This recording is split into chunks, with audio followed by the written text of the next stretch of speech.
Poate că ai dat click pe acest video și te-ai gândit, un review la un hard disk în 2020, ce ar mai putea fi de spus?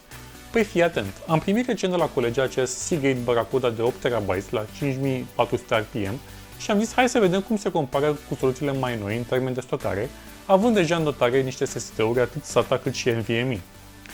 Apropo, dacă ești nou pe canal și vrei să vezi mai multe știri din tech și review-uri, dă-mi un subscribe. Mersi. Dar acum să trecem la treabă. Am rulat, bineînțeles, benchmark-ul de bază în materie de stocare și anume Crystal Disk Mark pe toate combinațiile disponibile în sistemul meu, plecând de la Samsung Evo 960 și terminând cu un Kingston SV300 pe care îl am de mai mulți ani. Am și inclus de fan două SSD-uri puse în RAID 0 să fim acoperitori.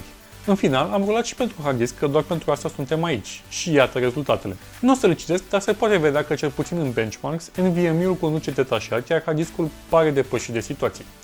Și acum ajungem la motivul pentru care eu cred că benchmark-urile nu ar trebui luate ca literă de lege atunci când faci o achiziție. Uite un alt test de copiere, de data asta de pe un hard disk către un SSD. Și acum poate te întrebi ce magie voodoo mai e și asta. Fii atent! Acest hard disk și multe altele din noua generație au un așa zis cache de 256 de MB. Atâta vreme cât copiezi fișiere multe și secvențiale sau mai pe românește unul după altul pe platanul hard diskului, acest cache va putea alimenta la viteza aproape maximă a interfeței SATA transferul tău de date. Și evident, nu o să copiezi toată ziua fișiere dintr-o parte în alta, dar te poate ajuta pentru aplicațiile pe care le-ai instalate să încarce mai repede. Să ne înțelegem, nu recomand să folosiți un hard disk ca mediu de stocare pentru sistemul de operare, fie el Windows sau Linux. Acolo un SSD este mult mai potrivit, dar pentru aplicațiile mai puțin folosite sau care odată încărcate în RAM au mai puțin de lucru cu discul, diferența între hard disk și SSD este aproape insesizabilă în lucrul de zi cu zi. Și poate cel mai mare avantaj al unui hard disk, cel puțin în prezent, este încă prețul extrem de convenabil raportat la volumul de stocare. La un scurt calcul putem vedea că prețul per gigabyte pentru un NVMe este de ca 1,5-2 lei per gigabyte, în vreme ce bătrânul hard disk vine la un 10-15 bani per gigabyte. Evident, prețul într-o oarecare măsură reflectă și performanța finală, dar depinde foarte mult la ce urmează să-l folosești.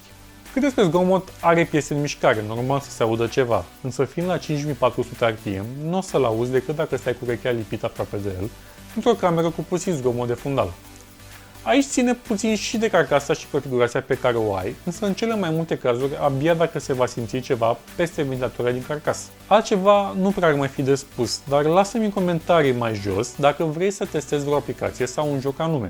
Cam atât pentru astăzi. Dacă ți-a plăcut acest video, dă-mi un like, abonează-te și apasă pe clopoțel pentru a fi notificat pentru orice nou videoclip. Până data viitoare, aveți grijă! Bye bye!